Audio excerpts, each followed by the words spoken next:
What's up, everybody? That title is not clickbait. We had a ridiculous Arctic blast. I'm sure a lot of people watching this did. And I'm gonna go around and show like what died and what survived, and show some other projects and stuff like that, and a little bit on how we're planning for 2023 to make it a lot better than 2022 was. It was a good year, but there's a lot of things we can improve on and do better. So we're kind of using the deep freeze Arctic blast as a reset. Got some seeds started here.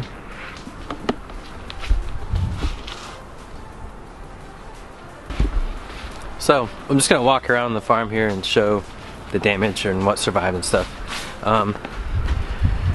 This cold for us, probably like for a lot of people, was pretty record in the sense that it doesn't really happen that often.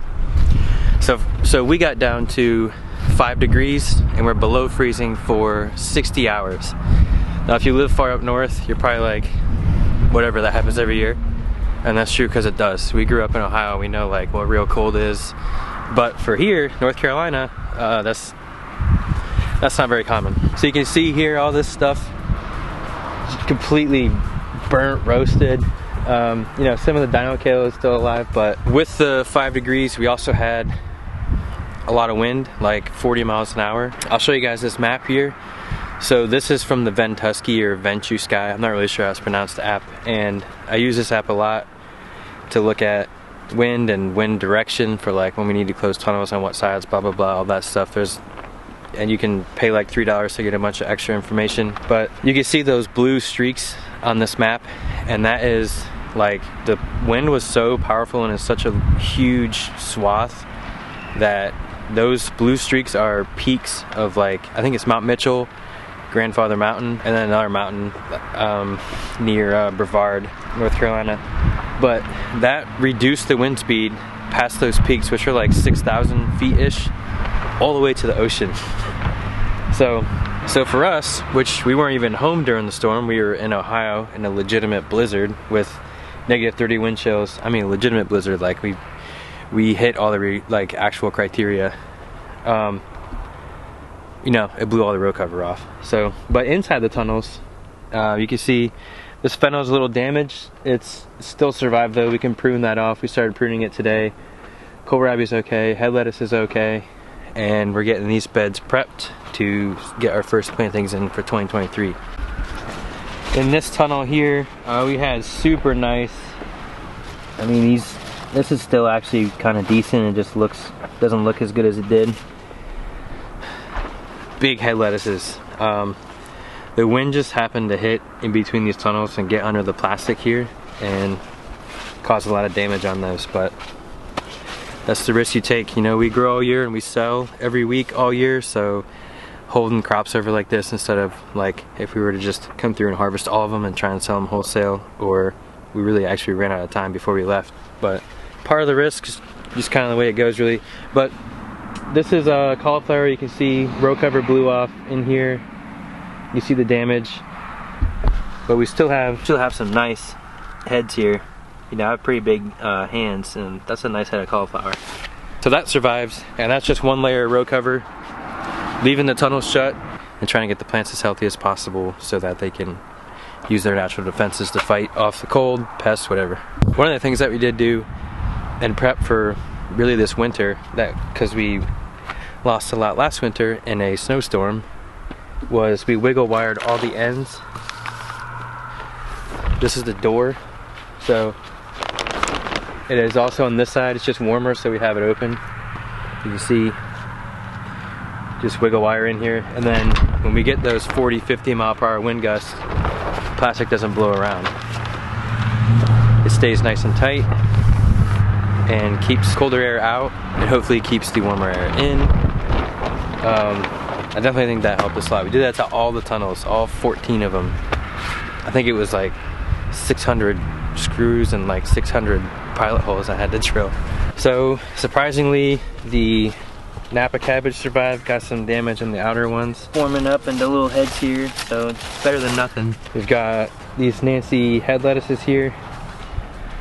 I thought for sure that these head lettuces were gonna be done for, but they actually did really well. Just one layer of row cover. Some tip burn on there, but Those are nice, super nice heads of lettuce. So the coldest we've experienced growing stuff is, it was 9 degrees. Our forecast was 11. We actually got to 5. Add all the wind and all the time below freezing, and yeah, just not a good setup. This cabbage that did stay covered, yeah, that would actually probably pull through, but we're just kind of leaving all this stuff until the spring, get that new crop plan in the works. Gold beets, no row cover. They don't really look that phased. That's really surprising. The red beets got damaged, so hey bud. We did have broccoli in this tunnel, and we did have red beets over here that got damaged. So we took those out, and under here is 2 beds of carrots with heat cables to get them germinated early, so we can try and push as much growth before spring for those. Epic Plat 5, the healthiest looking kohlrabi we had ever grown, now is trash. If y'all were interested in turmeric this year, that's still okay. That's in the ground, and we keep it covered with row cover and a tarp. That can be ordered on our website. I'll leave a link in the description. Just like last year, it can be shipped anywhere in the States. We've already had some orders come in. Thanks a lot for that. That's really cool, especially after we lost. I was telling neighbor Roy earlier, I'm like, I don't think I want to tell you the number of potential sales that we lost. It's high for us growing every year and putting in all this effort. Like, we've already planted everything, we've already prepped everything, we've already weeded everything, we've already come through and like foliar ferted everything. Maintaining, putting row cover on, taking row cover off. We've had a few cold snaps already that were like down around by 20 degrees. That takes a lot of effort, and then you have this come in and just wipe out all this stuff. It kind of sucks, but so yeah, the turmeric's on the website. So after all that doom and gloom, this salad tunnel did pretty good. The same head lettuces that were in tunnel 2 back there that I showed you that got damaged, looking really good in here. The difference, we had the heat cables in here, so heat cables in the walkways and then row cover over the beds.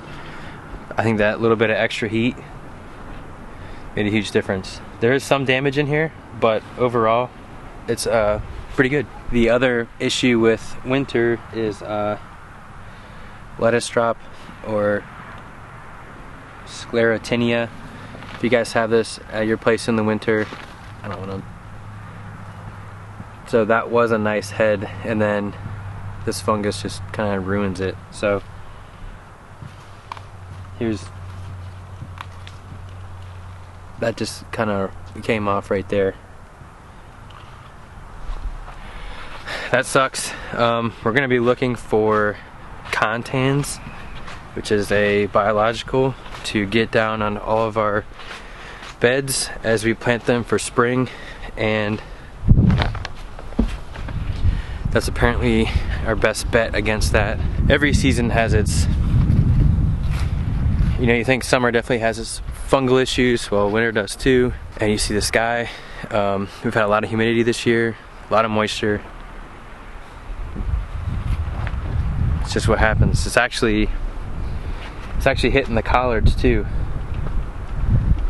and some of the cauliflower, but you know. So along with being able to restructure our crop plan, because we're not going to be pushing so hard into February and March, which is what we've done since we started, we're able to do other projects. The leaves here, this bed it was Bermuda grass. We tarped it. Hopefully we can keep it at bay. It is dead where the tarp was. It was there all summer. We're gonna extend the raspberries out here. Neighbor Phil and I ran power and water into the building. It's lit. So we've done a lot of work in here, getting stuff organized, like tools organized, getting some more efficiencies down, so we have like the dibbler, the cart, the tools to go out to do certain jobs. Got the equipment in here, getting the equipment maintenance and everything like that. Got some of the shelves back there that are for curing and parts. We still gotta organize. Row cover that we're gonna be using when we replant into like early spring and things like that. Yeah, big thanks to neighbor Phil. He was an electrician, so we have like putting these lights up and running the actual stuff, EMT. We put this in, put the outlets in. There's a couple more we're gonna do, but we gotta save some money to do that. What's up, buddy? Here's the water, frost-free hydrant that didn't freeze. Took this time to expand the root cellar too. So this was just the behind these doors, like on this side behind the freezer. It was just that side, and we had to bring things in a little door, like the big crates of tomatoes to store them. We have a little AC unit in there that keeps it at 60. So now it's much bigger opening. So we can come in here. So built this wall, insulated it. We got all this space now. This should make a big difference. So storing onions, garlic, tomatoes, potatoes, peppers, squash, potatoes, if I didn't say that. Yeah, should be nice. Of course the spinach did okay. If y'all have ever grown spinach, you know it's super cold hardy. So you know, talking about redoing their crop plan and stuff like that, we want to plant things more in like succession groups. So like say like all this is cabbage, and then all this would be beets, and then all this would be radish, and then all this would be salad. But plant it out at a succession that makes sense for how much we're gonna harvest at a certain time. The big problem is actually being able to plan that. I think we can do all the work just fine, planting and harvesting and all that stuff, but putting a plan in place that's actually realistic and practical and all that stuff is gonna be a challenge. But we've been working on it. Really, Tori's been working on it more.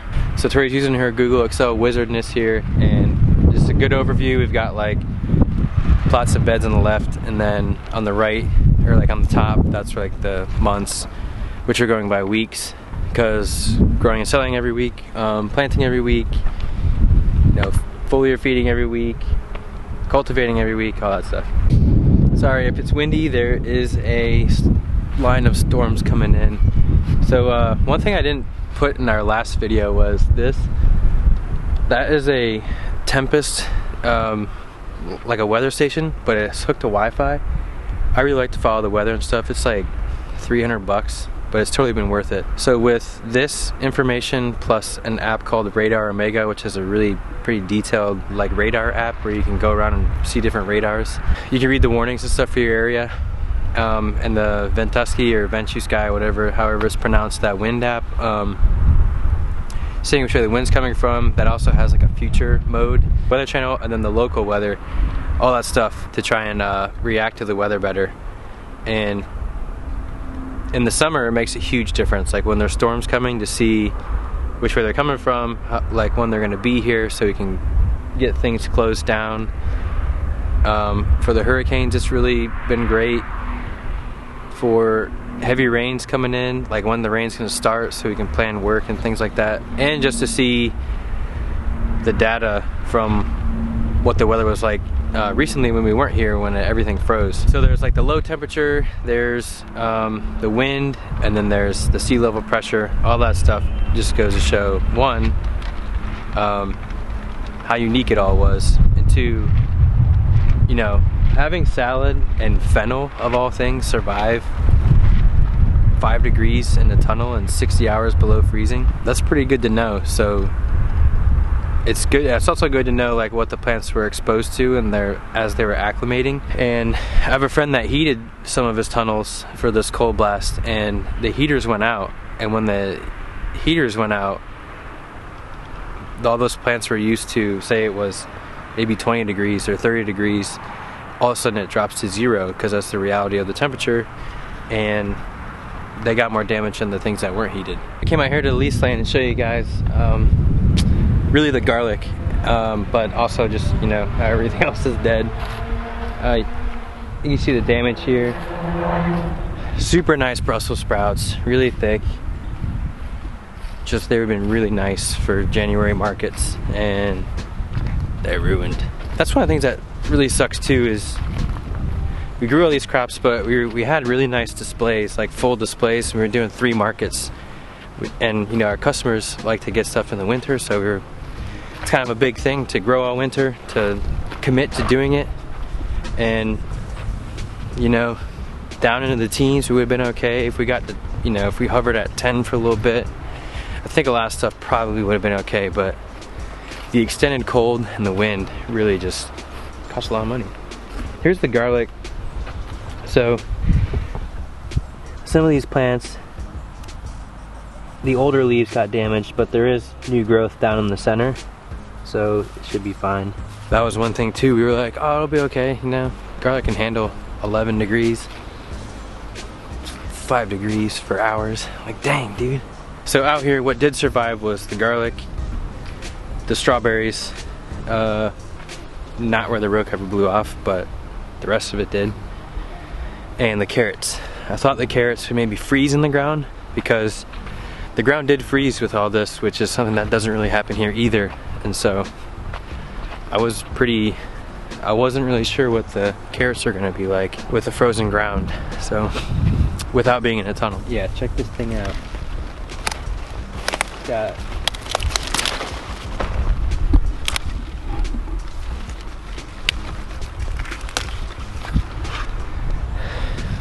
Got these nice Brussels sprouts, but the insides are no bueno.